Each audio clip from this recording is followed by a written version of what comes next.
Cześć, tu Magda z kanału Wnętrza Zewnętrza. Tym razem zabiorę Was do 120-metrowego domu z widokiem na jezioro. Otwarta przestrzeń i stonowane barwy. Jedni takie wnętrza kochają i świetnie w nich wypoczywają, innym brakuje przytulności i kolorów. Zdania w kwestii wystroju zawsze są podzielone. Spodziewam się jednak, że tym razem zewnętrze wszystkim przypadnie do gustu, bo z każdego miejsca tego salonu możemy podziwiać przepiękne jezioro.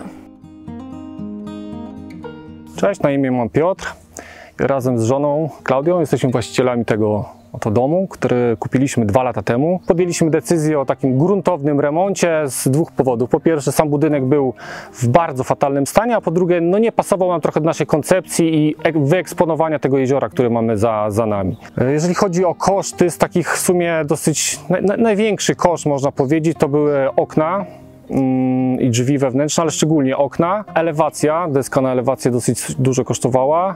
Chcieliśmy zrobić to, żeby był bez widocznych wkrętów, natomiast sam system mocowania tej deski wstępnie mieliśmy policzony na 17 000. Dla mnie to był jakiś absurd, więc w związku z tym to kombinowaliśmy, jak to wymyśleć, żeby zrobić to jak najmniej widocznie, ale jednocześnie, żeby fajnie to też estetycznie wyglądało. Ostatecznie skończyło się na nierdzewnych wkrętach, które nie będą z czasem zostawiały śladów, a koszt zamknął się samych wkrętów, można powiedzieć, tylko albo aż w 2000 zł. No i to też to właśnie elewacja sami z małą pomocą tej kolegi właściwie zrobiliśmy ją w ciągu chyba ponad tygodnia. Tutaj samych wkrętów chyba było grubo, jest ponad 4000 sztuk wkręcanych. Początkowo dużym kosztem miała być pompa ciepła, która była w planie, ale skończyło się na matach na podczerwień, które właściwie dobrze się spisały. Pierwszą zimę mamy za sobą. Może nie jest to najniższy koszt, jeżeli chodzi o ogrzewanie, natomiast sam koszt zakupu pompy ciepła wyceniana była wstępnie na 45-50 tysięcy. Instalacja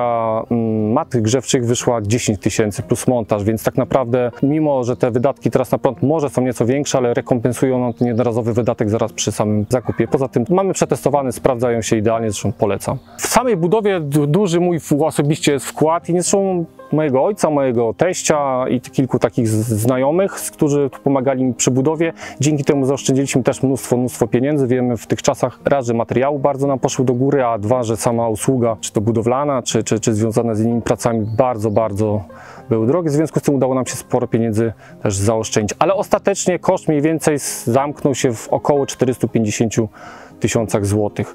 Mam tutaj na myśli budowę, remont i przebudowę i budowę tutaj tego ogrodu wokoło, bo tak naprawdę tutaj tak rosła tylko trawa i jakieś dzikie może jakieś drzewa. Zapraszam Was do środka, żebyście zobaczyli, jaki efekt udało nam się uzyskać wewnątrz, gdzie też dużo pracy włożyliśmy sami tak naprawdę. Zapraszam.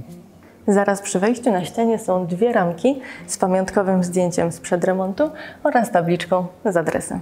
W kuchni zostały wykorzystane blaty HPL, które charakteryzują się tym, że są stosunkowo cienkie i wytrzymałe. Z tej strony blat przypomina granit szczotkowany i został też tu położony z boku jako wykończenie wyspy. Natomiast z tej strony mamy taki jaśniejszy blat i zobaczcie, że ten sam materiał jest również tu na parapecie i na ścianie. Więc jak szukacie jakiegoś ciekawego pomysłu na wykończenie ściany w kuchni, to możecie właśnie sięgnąć po ten materiał i położyć zarówno na ścianie, jak i na blacie to samo.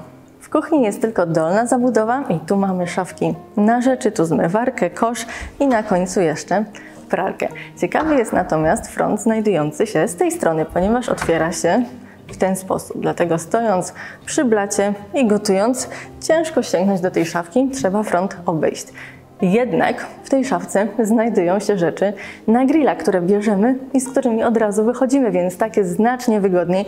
I gdyby front był w drugą stronę, wtedy musielibyśmy go obchodzić. Dlatego, tak jak zawsze Wam powtarzam, myślcie o swoich potrzebach i o tym, z czego Wy będziecie korzystali potem w przyszłości w swojej kuchni i do tego dostosujcie swoje rozwiązania, a nie kierując się jakimiś ogólnymi zasadami, które w Waszym przypadku przecież mogą się nie sprawdzić.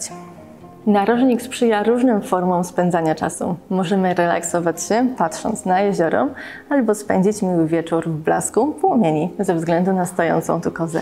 Możemy również obejrzeć film albo zagrać w planszówki. I mamy tu 2 stoliki, które świetnie do siebie pasują. Jeden jest wyższy, drugi niższy, więc mogą stać jeden nad drugim, zajmując mniej miejsca na co dzień. A gdy zaczynamy grać, rozsuwamy mamy dużo miejsca na planszę, a na drugim blacie możemy postawić napoje bez ryzyka, że zaleją nam grę. Z pozoru może się wydawać, że na podłodze zostały położone płytki. Jednak są to panele winylowe, dzięki czemu podłoga nie jest taka zimna i przyjemniej się po niej chodzi. Jednym z największych wyzwań w urządzaniu otwartej przestrzeni jest wybranie odpowiedniego oświetlenia, bo z jednej strony każda strefa musi być odpowiednio doświetlona w odpowiedni sposób, a z drugiej strony te wszystkie lampy, które wybierzemy, muszą dobrze ze sobą wyglądać, a to nie jest takie proste. A tutaj udało się fantastycznie, bo i lampy fajnie ze sobą współgrają i dają naprawdę dobre światło. W dodatku są zaprojektowane w taki sposób, że patrząc na lampę z odległości nie widzimy jej żarówki, jedynie już tutaj bezpośrednio od spodu, a dzięki temu możemy zamontować mocniejsze żarówki, które nie będą nas raziły. W domu jest 8 miejsc do spania, więc w salonie na środku stanął duży stół z 8 krzesłami. Zobaczcie, jaki ma piękny, drewniany blat. Myślę, że większość z Was nie domyśli się, że jest to stół z sieciówki i podobnie krzesła. Sieciówki mają nie najlepszą opinię. Często uważa się, że meble w nich kupione są tandetne i nie prezentują się ładnie, a to nieprawda. Można upolować naprawdę fantastyczne perełki, które świetnie się prezentują, nawet we wnętrzach premium. W sypialni na parterze również jest widok na jezioro przez duże tarasowe okno i panuje tu stonowana kolorystyka, tak jak w pozostałej części domu. Jednak stonowana to nie znaczy, że banalna. Zwróćcie uwagę, że ściany nie są białe, a listwy przypodłogowe są czarne, co przecież nie jest takim typowym wyborem. Z tej strony znajduje się toaletka, która jest przymocowana do ściany, dzięki czemu sprawia wrażenie lżejszej.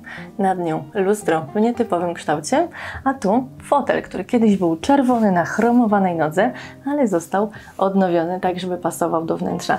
Piotr, właściciel tego domu, zajmuje się odnawianiem mebli i to jest jego robota.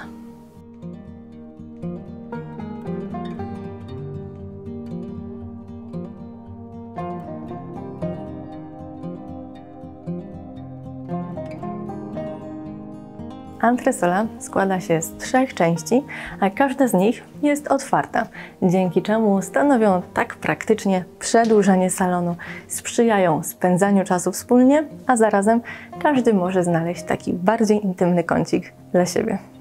Przy samej balustradzie znajduje się fotel, który również został odnowiony przez Piotra. Możemy tutaj relaksować się czytając książki i patrząc z góry na salon. Natomiast za ścianką znajduje się dwuosobowe łóżko z futonem. To taki specjalny materac, o którym Wam już kiedyś wspominałam. I tu jeszcze na końcu mamy rozkładaną sofę, więc w tej części mogą spać łącznie 4 osoby. Część dziecięca została oddzielona od części sypialnianej ścianką, ale z okienkiem, dzięki czemu możemy zerkać, co u maluchów i na pewno to rozwiązanie również sprzyja zabawie. Tu mamy łóżko piętrowe, różne zabawki, a tu jeszcze apel od moich dzieci, pod którym w pełni się podpisuję. Subskrybujcie ten kanał.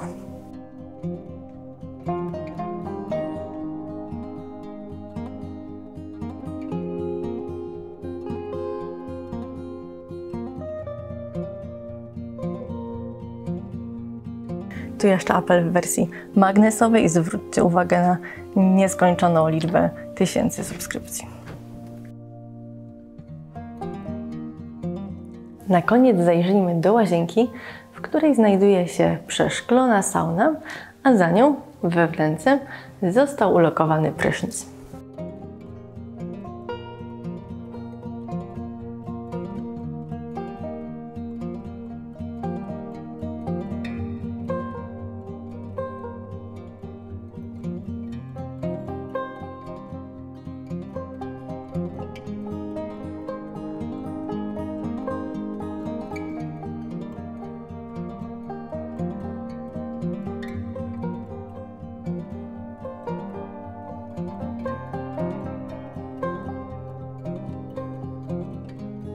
tym filmie to już wszystko. Link do tego domu ku jezioru zostawię Wam w opisie filmu, a teraz zapraszam na nasz Instagram, do naszego sklepu, gdzie znajdziecie m.in. album z mnóstwem wnętrzarskich inspiracji, a jeżeli już teraz chcielibyście obejrzeć coś więcej, to pamiętajcie, że na kanale znajdziecie ponad 200 wnętrzarskich filmów, więc to naprawdę cała dawka porad i różnych pomysłów.